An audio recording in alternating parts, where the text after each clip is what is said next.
middle class economy can only and only be achieved if, one, everybody is working together and corruption is out of the window. Yeah, because a big amount of money, of revenue meant to develop everything, infrastructure, service delivery, a big amount of that money is blown in corruption. Do you aspire for a booming middle-class economy? Listen along to understand what turns the wheels of Uganda's economy with our line of incredible influencers in their fields. Welcome everybody to the podcast on Uganda. Today's segment on marketing is very privileged to have another exciting guest who is a Jeremiah Kariho Tuliatemba. Jeremiah, with over a decade of experience in mobile marketing, peer-to-peer marketing, these are top of mind of every marketer. Online marketing, proposal drafting, contract procedure management, all the good stuff. So why don't we just get into it? How did you start out in marketing, Jeremiah? All right. Hi, Jeremiah Kariho Tuliatemba, again is my name. I'm the business development specialist at Brighter Monday. I have been doing sales and marketing for the last close to 13 years. And yes, it's been an amazing journey. Yeah. How it started is... Did you study marketing? Did you just get into the job, luckily, from an opportunity? Absolutely not. I did not study marketing. I am a bachelor's degree holder in industrial and organizational psychology. Oh, wow. It's a mouthful. Yeah. But that is dynamic human resource work, basically. Yes. Yeah. So way before campus, immediately I was done with my A-levels at King's College, Boda. I got a sales job. Yeah. The first product, very niche product, I must say, that I sold were jigsaw puzzles. Whoa. I worked for a company called Zimba Games. Yeah. Yeah, it's an amazing edutainment company that teaches people through games and through play. Yeah. Yeah. How I got that was somebody was being interviewed for a job in Coca-Cola, and that person being my sister. And what happened was she did that interview, and then one of the people on the interview panel called her aside and said, "Hey, I have this other opportunity to grow a small startup, an edutainment company." But she was like, "No, I know somebody who would do it so much better than me." Yeah. And so she referred me. My first referral was from my sister. Wonderful. God bless her. Yeah. Yes. Her. So when I met Chris was able to show me the ropes. He threw me into the deep end. He could see that I had the people skills, first and foremost, the communication skills, and negotiation skills. Mm-hmm. Now, the skills will override whatever kind of credentials you have academically most of the time. Yeah. So skilling is super crucial. Yes, the academics are good and they're important, but the skills are what takes you so many places. I had somewhere else that attributes are also complementary to skills. So you can have the skills, but your mindset is not tuned to the environment, or you're not motivated, self-driven. Very true. And one thing he yanked out of me, I must say, because I had it in me, but it hadn't been brought out, was the hunger to do work, the hunger to help out, the hunger to serve a purpose. Yeah. That is very, very crucial. So you started out in Zimba Games, and where else did you? The 4 years of vacation plus the 3 years of uni, I was literally their sales executive. I became a marketing director, big title. I was sitting in HR meetings with big organizations like the big banks in town, the Stanbics, the Airtels, and just giving them material for them to use in their either team building activities or communication channels, models for their diverse kinds of clients. Yeah. Giving value was one of the biggest lessons I got in that first job. Wonderful. When I moved on, by the time I was done with third year, Yeah. even before graduation, I was so blessed to get a job with Smile Communications. I joined immediately as an account manager. Big money, very good job, selling very, very high quality internet services, meaning a really expensive product for most of the market. But I found the niche and I went on to sell internet devices, to sell internet, to sell fiber before it was a big thing. Yeah. We're talking about 2015. Yeah. Yes. Smile was one of the premium internet providers. I'm not sure what happened to it. Is it still operational? They moved on from the Ugandan market, but they're doing very well in other markets like Nigeria. After close to 2 amazing years in Smile, purpose. Purpose is what really drives you. An exciting challenge. I mean, leaving Smile after being employee of the month twice, hitting targets, earning some good amount of money. I went on to Safe Boda. Early days of Safe Boda. Oh, yes. When there were still maybe 30 guys. So maybe we've met before because our old offices used to be just opposite Safe Boda. Oh, really? Yeah. Nice. At the Bokoto Street? Now, I was in Safe Boda way before that, when they were in Kanyanya, in a small location, in a house up that side, but really having a big vision. I was so drawn to the company and to the purpose because of their vision. It was so big. It was really big.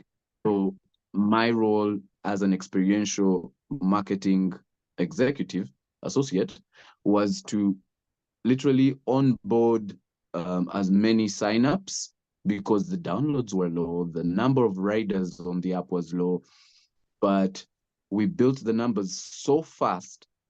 We had like maybe from 5,000 users only at the point in time to over 10,000 within less than 6 months. I had a very amazing team that I led, which consisted of some amazing people who have also moved on into very big startups also, which I'm very proud of. So Flipboard was amazing. I'm glad for you. Does that lead us to where we are today? Oh, no. After that, Remarkable is born. And then I get to Brighter Monday. So in Safe Border, I make so many contacts. And by the time I'm transitioning to really pretty much private consultancy already. Because I went on to assist companies like Numida. Uber Boda was also just starting out in Uganda. So we helped get that off the paper and off the ground, really, to grow the numbers. And it was quite an amazing challenge because through all that, what we were changing more was social behavioral change communication. Just changing people from the mentality of stopping by the road and flagging down a bike to ordering a bike off an app. That was an interesting thing, a very uphill task, but doable for all these tech startups. So I went on to advise a number of other tech startups in the innovation village, in the marketing sense. And around 2018, I thought to myself, listen, this is getting big and I need to capitalize on it. So that's how Remarkable Management was born. I had first called it Remarkable Marketing, but through how to organize your business names in this country, I realized I was able to advise on HR topics, on public relations topics, and marketing topics. So I went through agribusiness, I went through telco, I went through hospitality, setting up restaurants here and there, hotels here and there, bakeries, and honey producing companies. Very interesting stuff. So I'll fast forward to COVID. Because beginning 2020, I was leading a project team at another niche product. Pristine Foods Limited was producing liquid eggs. That is literally not buying a tray of eggs, but buying a jerry can or a sachet of ready beaten eggs, homogenized eggs for big bakeries on all. Yeah. So we signed up the Sheratons, the Serenas, the Cavellis that you love to taste every now and then because of high quality cereals like liquid eggs. So I never heard of that. No, you've never heard of it? No, I've never heard of that, Well, but it makes sense because of the yeah, convenience. Yeah, the convenience. the Yes, that practicability. cuts down production time by more than 30% because imagine having to hire in your kitchen staff the guy who just breaks the eggs. Wait a minute. Do you know what it will take for Uganda to achieve a middle class economy by 2040? Please send us an email at onuganda@gmail.com. That is a thing. That is a thing. Honestly, Yes, it looks like yes, you've had such a fantastic journey. Apart from liquid it eggs, really is. if you look at the edutainment, if you look at Ida, Yeah. Uber, Safe, Boda, I think you Yes. have had such a fantastic time. If you traveled back in time, what trends are you taking seriously today? I have become quite the authority in tech innovations. My heart is with tech startups and tech companies because we are answering everyday issues by giving them the tech innovations. And tech advancement has really leapfrogged over the years because the internet penetration in the country has grown. I would thank the government of Uganda because Ministry of ICT did some serious work with the UCCs at the time to get internet services across the board everywhere and also to make the access to mobile phones even much easier. So you have yourself so many people having handset, and now the battle is with space in the applications on that phone. A true challenge. Sometimes you think of brands that have apps. The challenge for some people is that they just don't have space. Unbelievable, but it's true. Yes. So what happens most of the time is, yes, you have a great app, but how big is it? And how many issues is it really solving? Yeah. Yeah. So Safe Border's story plan of becoming a super app started way before they did the mobile money, before they did the Safe Border food, before they did the Safe Border business to business. They knew in their heads that it needs to be just more than getting a bike to drop me from point A to point B. So that's what creates the value. That's what tells someone, okay, with the limited space on my phone, this app requires to have more space. And the investment in the tech sector with software developer, which was very heavy on companies like SafeBot and Uber and Numida, was that these guys had to figure out how to have all these services, but to make the app smaller, less than 10 MBs onto your phone. So in my interactions with potential clients and eventual clients was, where is this going to fit in my day-to-day life, and where is it going to fit on my phone, first and foremost? So in our marketing end of things, we had to give value. The kind of insights that I'm coming to realize and see evolving in the marketing space are with building more value with little. That's when you will have mass adoption, because mass adoption is where now you start to see the actual revenue. You're going to need to do more than just one thing. Simple as that. Even in these companies that I consulted for with marketing, I had to build product. The product range had to be diverse. It had to seem like it's so much that's going on. That's why I am proud to be at Brighter Monday today, where it's not just recruiting, finding a job seeker, and giving an employer access to job seekers.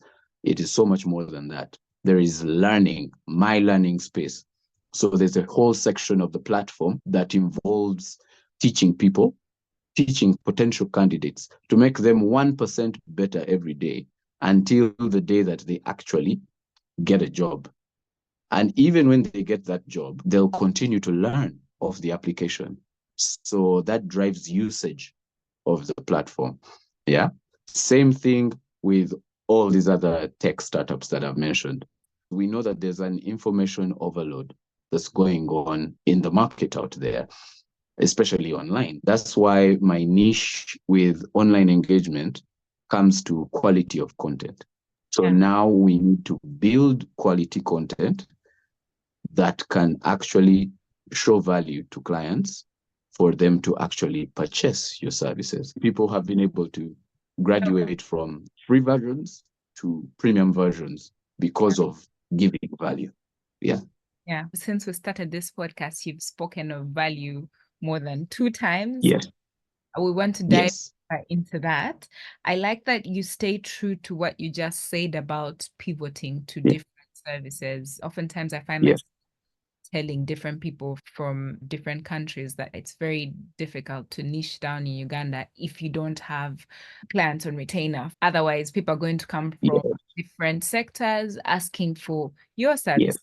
And stay afloat, then you need money to fuel the wheels of that organization. So it's a bit difficult Very for true. younger businesses to niche down. Now, I'm curious, you Yeah. have talked about different brands bringing value to the masses, and that's fantastic. I want to pick your brains on what you think have been some really interesting marketing campaigns that we should be aware of. Could have been those that you've worked on or those that you really admire. Wow. Let's just go back a bit to, first of all, the investment that these companies make into marketing campaigns. Yeah. When I sit with many marketing teams and they are struggling to convince, say, the finance department, of course, to drive the budget upwards, they'll find difficulty sometimes with showing the value and showing what everybody asks always, where's the return on investment? Yeah. But now I have seen companies like Diageo and MTN do amazing work that when you look into the blueprint of this one marketing campaign, there is a lot of engagement with 1 or 3 agencies and so many different suppliers and partners to bring to life one very amazing thing. Now, I give big ups seriously to something like Black Shine's Brightest, the Guinness campaign. Yeah. Yeah. Why? Yeah. It has switched from marketing a drink to marketing the value of the lifestyle. It's a lifestyle issue. It's not about the drink only. Yeah. And while you relate to the Black Shine's Brightest, say, fashion events or Black Shine's Brightest music events, what's at the top of your mind? A Guinness. So yes, you will drive the consumption, but you will drive also the relatability with the consumers. Absolutely. Yeah. Next. The MTN campaign with Bosco. I know everybody's mind just moves on to the next thing and the next thing and the next thing. But you will find with many of these agencies, they will be inquiring about, can you give us the next Bosco advert? Because an ad like that was so relatable, so many people have the caller tune of the Bosco jingle. Yeah. So imagine the amount of investment in the music more than in talking about MTN on the advert.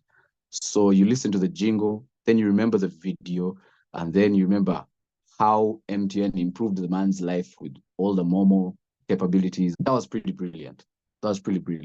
And it stuck in people's minds. Yeah. Staying top of mind is when you know you have succeeded in marketing. And it's a favorite of one of the guests that were on the podcast a while ago. I can't remember which one, but Bosco was one of the favorite campaigns. Okay. Yes, we definitely relate. A personal campaign, another niche product that I did, and this one I'm super proud of, I sold were premium baking ingredients for a Austrian company called Bachelor. Bachelor came into Uganda with Algana Import and Export Limited, and they were trying to nick how to get so many people to consume their products. I had a partnership with Asha Batenga from Kekli, and we did Kampala Cake Fair. You've heard of the Cake Fair, and just before the Cake Fair, we had a bakers conference. Yes. So we got together over 100,000 home bakers. Fantastic. There's actually a platform that exists in this town that has over 100,000 ladies and gentlemen who are bakers. Like it's a baking community. I How mean, for beautiful is every that? community, there is a conference. It's Yeah. unimaginable So this how one much was the knowledge biggest. there is. Yeah.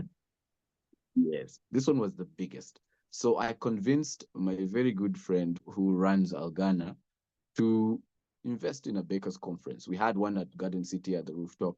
We had over 200 ladies and gentlemen, bakers, who came through. We brought in a chef directly from Bacalhau in Austria, yeah, and showcased a whole baking ensemble of the range of the products, from the bread to the desserts to the flavors, all those kinds of baking stuff. And on that day only, his company sold out all their product. He needed to send in for a shipment just in time for the cake fair. And this is like maybe 2, 3 weeks just before the cake fair. That is And great. as the prime sponsor of the cake fair that year, 2020, we signed so many big deals with the baking companies, hotels, with large bakeries. And it was such a beautiful execution for me that I was so proud of, because I was just on as a social media consultant, but we drove sales so much. That was something that I had to take to the bank, Yeah. because it was amazing. I just thought about the power of events or demonstrations for brands to interact with their audiences wherever they are, because at the end of the day, then your targets get to know about the products. Probably people wouldn't have all the products they had in store if there wasn't that one big event or that sponsorship. I'm always reaching out to organizations. You need to be a part of this if the vision of the event is aligned with their vision as a brand, but some seem don't to understand it, probably because of budget issues, but some people, just don't see the value of events. But what you just said now speaks true to it. Thank you for that nugget. Yeah, Now, investment. investment, right? You're always sharing knowledge, which Thank you is very much. fantastic. We love to see that from leaders like yourself. If there's anything the young marketers listening in today should know about peer-to-peer, what would it be? There's obviously the monetary value that you'll attach to somebody telling somebody and earning something. Yeah. But if we are building on the quality of experiences that people are sharing with other people, that's where now we get the true return on investment, as per se. Because if I'm telling you to share your app link to a friend just to earn 10K Safe Border credits, and the service was not good, the experience wasn't good, but you're like, let me share the referral link just so that I earned 10,000 shillings of a Safe Border credit, that doesn't last. You create churn, there is no retention, and you're not able to keep a repeat customer. So peer-to-peer is not just only about me telling my friend about this experience. It is about the quality of the experience. So for the young marketer out there who's probably starting out or in the early years of marketing and sales, they should be able to identify the best part of their experience. As a marketer who is selling to this client X, let the marketer actually pull out the best parts of the experience and capitalize on that. Hold strong onto how did I feel, not what was I given, not just what was I given, but how did I feel in that entire experience? Did I feel safe? Did I feel comfortable? I've tasted a lot of sweet cakes, but did I actually enjoy the process of baking this cake? For example, at Brighter Monday with HR services, was the process so seamless and effortless that now I can actually tell somebody else that, you know what, those guys at Brighter Monday could give me a very good service. They gave me a very good service, so I think they could give you a very good service. It is all in the best parts of the experience that you should share how it went, how you felt through the process. And it's a known fact that people will tell 10 more people if they had a bad experience than when they would have a good experience. So bad news travels very fast as compared to Yes. good news. Bad news is what moves the media. That is true. That I actually saw proposal drafting in your profile. Once Yes. I was writing a proposal and my husband said, "And you like this?" Sometimes it can get draining. No, not everybody loves drafting proposals. What tip would you give top of mind when they're drafting their proposals?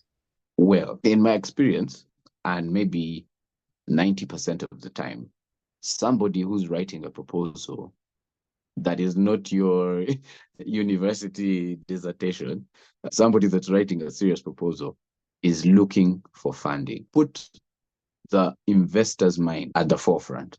Yeah. Keep in mind, what is it that the investor is looking for? What is it that the funder or the donor or the person I'm seeking this grant from, what are they looking for? Most importantly, your problem statement ought to be superb, ought to be precise, concise, very direct. Yeah. And from that, you should be able to build a crystal clear solution for many things like poverty or hunger.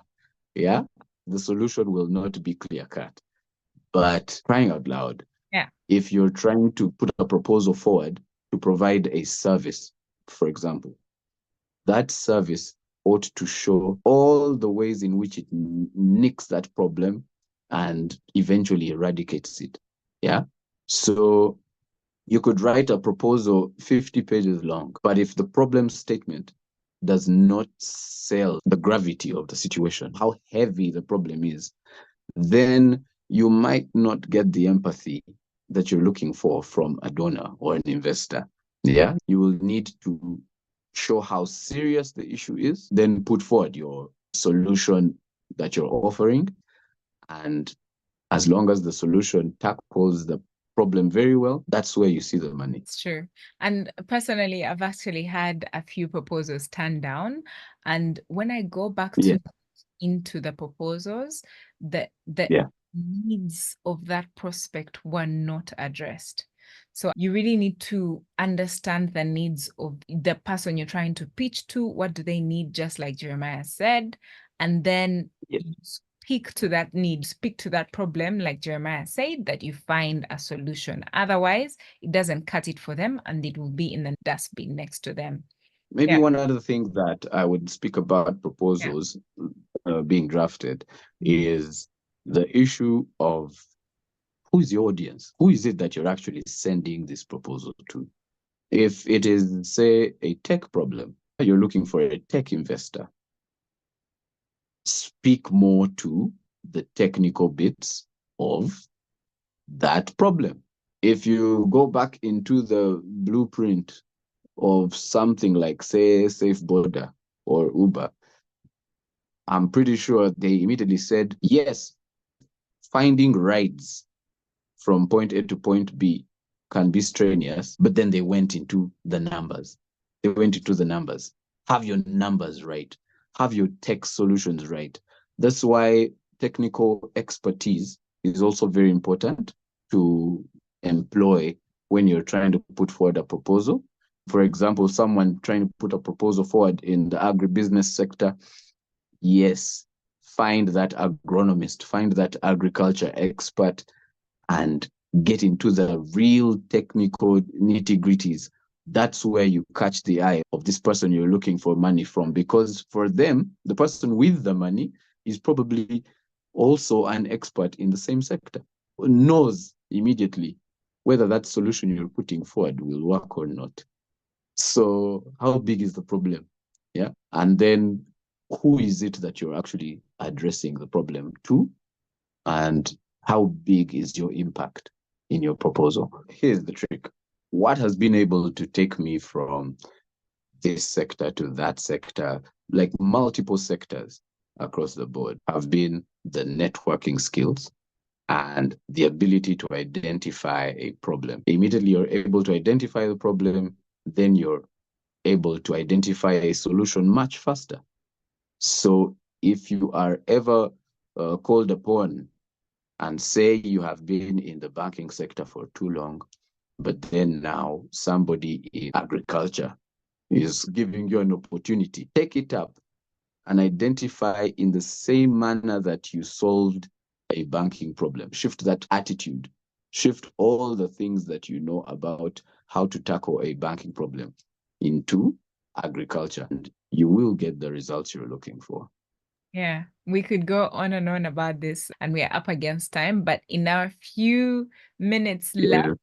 let's predict the future. So, what digital trends do you foresee? Wow. Okay. So where we are headed, less is more. Yeah. So we are going to find that content that is of high quality is going to remain more important than a long video of 2 hours that's going to be forgotten. Attention spans are getting lower and lower. Yeah. The average attention span of adults has diminished gradually from 1 hour to 30 minutes to 20 minutes. Now TikTok is making billions because you're watching something for 20 seconds. Yeah. You understand? Yes. So less is more. Yeah. In the most limited time possible, are you able to bring good quality content to the forefront to stay top of mind in a client's potential customer's face? If you had the opportunity to speak to a policymaker, earlier you talked about UCC and the Ministry of ICT having helped with the internet transition. Yes. What challenges are you facing at the moment? And if you had the power to change a Yes. thing, what thing would that be, and how would you do it? Well, the taxman is not going to be happy with me when I say this, but definitely the cost of doing business should be reduced. And now, more than ever, URA is targeting online business so much. That's where everybody has run, because doing physical business and just having a shop, opening it up and waiting for walk-ins doesn't cut it. It doesn't make enough revenue. Yeah. So what the URA would do is reduce the tax and then let more consumption happen, and still they will see much better numbers. Because if I am chased away by high VAT or high withholding tax or high taxation on anything online, anything digital, yeah, then I'm forced to not spend too much onto it, and then keep my revenue targets low and keep my ambition less ambitious. Keep it less ambitious just because I know that at the end of the day I will not be able to make a lot of revenue because of all the taxation at the back of my mind. So As basically, people somebody are who is doing investing. business in fear. People are really doing True. business in fear. True. But guess what? If, say, the interest rates on loans to do any kind of business were much lower, we would have so many more businesses than we are actually seeing. URSB would have a lot more work. URA would have a lot more work, but that would mean also a lot more revenue for them if the cost of doing business or opening up a business was much less. That's how the Indian beats us. He makes safety pins, he makes razor blades. The cost of those things, he'll make matchboxes and just get the profit from the turnover, because the product is being consumed so much because it is so cheap.